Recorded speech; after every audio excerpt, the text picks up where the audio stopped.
Hello everyone and welcome back to Let's Play Berserk and the Band of the Hawk, all the DLC that we're going to be looking at for these missions, as well as these costumes. We're heading down to the hardships of a unit commander, where we have a mock battle, part of the training in the Band of the Hawk. It begun as it always has did. However, a nightmare is about to begin and the danger creeps on towards Casca.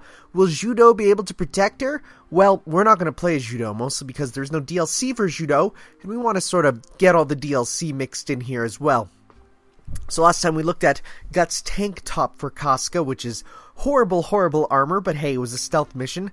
And this time we're also going to look for clothes that are still kind of horrible for armor, but slightly better. I mean, at least these have some form of protection, and that is the winter clothes for Casca. Knowing what is going to be up and coming in this level, which, you know, we all know what it is, it's the eclipse. Hopefully that will help her a little bit. It probably won't, but let's hop in and check this out. So, as of this recording now, Berserk is back on hiatus till the winter. Apparently, there's no way that Berserk and Hunter x Hunter will ever be on at the same time, according to people. So that kind of sucks, but at the same time, oh well, you know, there's worse stuff. It did leave on a massive cliffhanger, so I'm very excited to see what happens in the up-and-coming future with Berserk. And apparently some people have been getting a little... They've been saying, I mean, I haven't watched the season 2 of the anime at all, and apparently the gifts are only the worst parts of it. And so, you know, maybe I am being a little way too judgmental, but at the same time, I don't know, I just have, are these dudes wearing new armor? I've never seen these weird, oh, they must be from early in the game, yeah, okay, that's why. I don't know, I have no desire at all to watch Berserk animated anymore, and it's oh hey, it's me versus me. It's a bit of a shame because, like, I love Berserk, and normally I can, like, I don't know, normally I can handle when things aren't the best, but I feel like my love for Berserk, which is quite high, just makes it really sad. You know, like, I really do enjoy Berserk, but I don't know. And it's very interesting. I used to be very much of the type where I'm like, I don't have time to read manga. I'm just going to watch the shows of stuff. And only lately have I realized that manga is actually a lot quicker to read. And it's weird because I've always been a fast reader. You know the kids in school who, like, it's like, okay, it's free reading time, you gotta do your stuff, and, you know, there's this kid who just completely destroys the book that they're supposed to spend the next hour reading. That was me. I was always a speed reader, for better and for worse. So, let's hop off here. Fight Gaston, who's just chilling out over here. So, otherwise, in other sort of Warriors news, we've got some more information about Fire Emblem Warriors, which I'm excited for. I think I'll do a Let's Play for that as well. Oh, Gaston died the way we all wish to die. I really want to do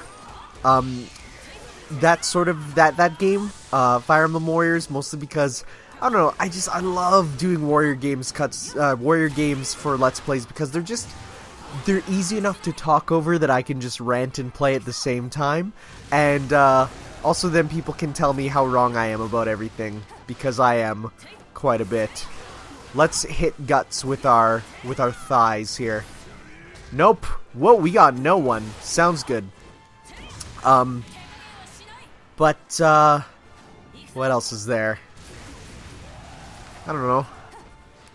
Warriors games are my favorite, though, and I'm really excited for a Warriors game on the Switch, because, my goodness, the Switch is the most amazing console, and it's like, it's portable, but it's HD, and all that good stuff, so I'm enjoying that quite a bit. It's gonna really date the video when someone comes back years later to watch this, but then again, I'm always worried about dating videos for this, and it's like, I shouldn't really have to worry about it. I'm gonna be dated anyways when I talk about how Berserk was, you know, starting up again.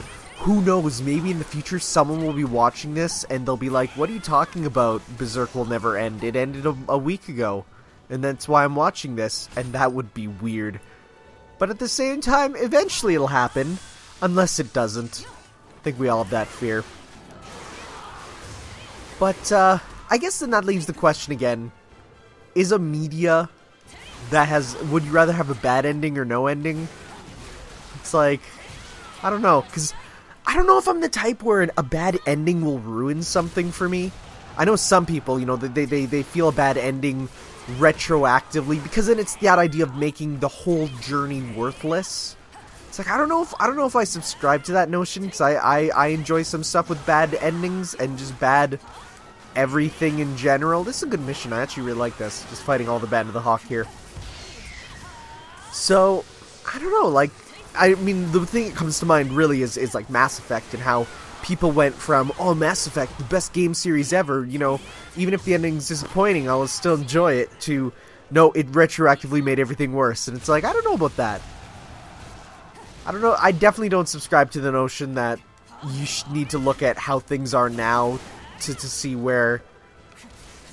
Well, I don't know if I even agree with that. I think I need to do some cross-referencing with as many different examples as possible to sort of see if what I'm saying is true.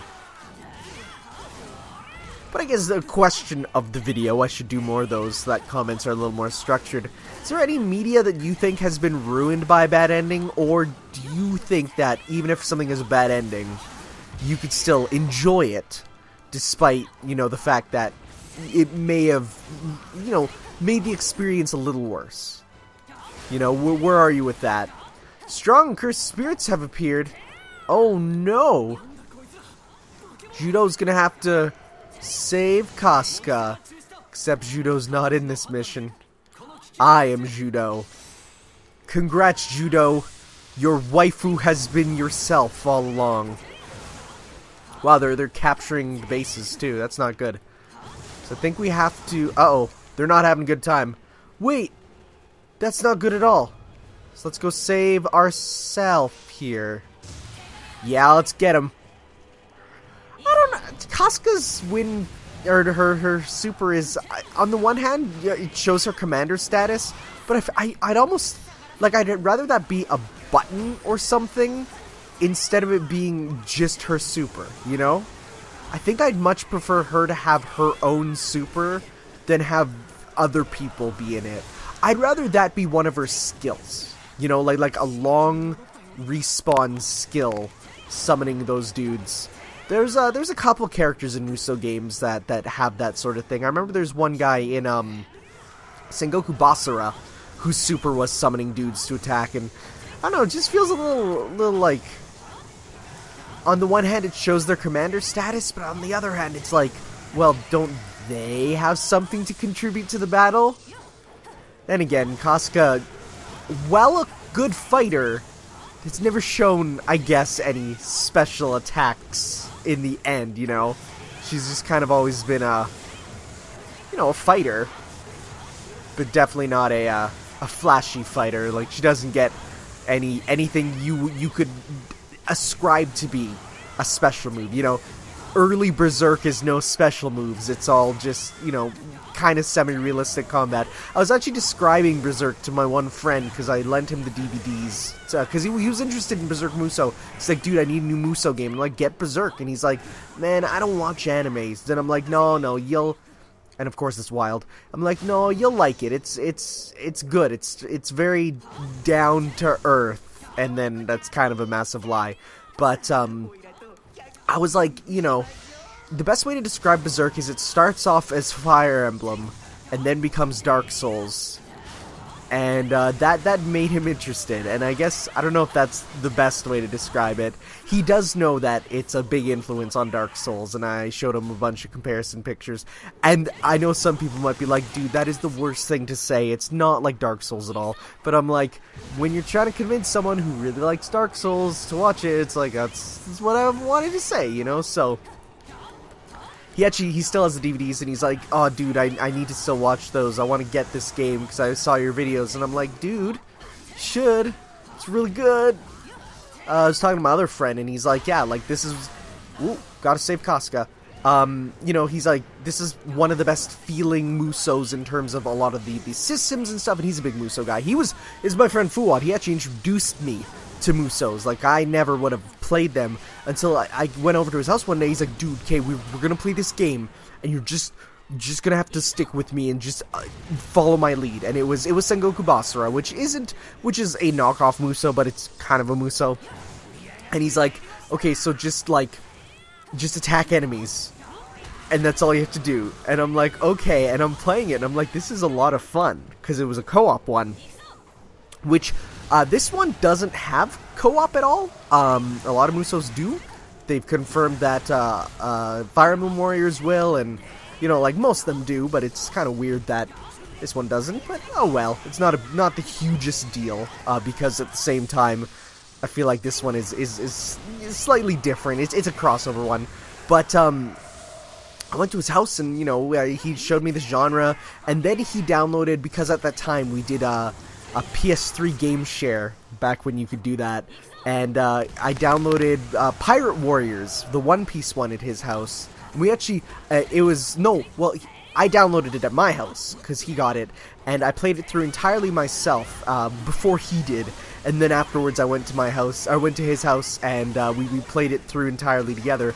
And that was actually our Let's Play there that we did. So, if you want to see two nerds super gushing over One Piece for the first time, and that was when I was really not as huge of a One Piece fan, go watch our Let's Play of Pirate Warriors 1, which still is one of my favorite ones because it was recorded in a marathon of a day, and those are my favorite Let's Plays, the day marathon ones. So, but there we go. Casca has saved herself in winter clothing from Wild. So that's cool. We did it. Hoorah! We still get level ups, and no huge cool items, but some decent ones. Alright guys, these are shorter videos, but you know, we're keeping them all separated and stuff, so thank you for watching, and in the next part, we're gonna head on to the next DLC mission, which is the one with Wild, if I'm correctly. Nope, that's the one where Farnese and Casca have to slip through the darkness, so we're gonna do that next time, guys, as we play as Shirke. So we'll see you then. Ciao.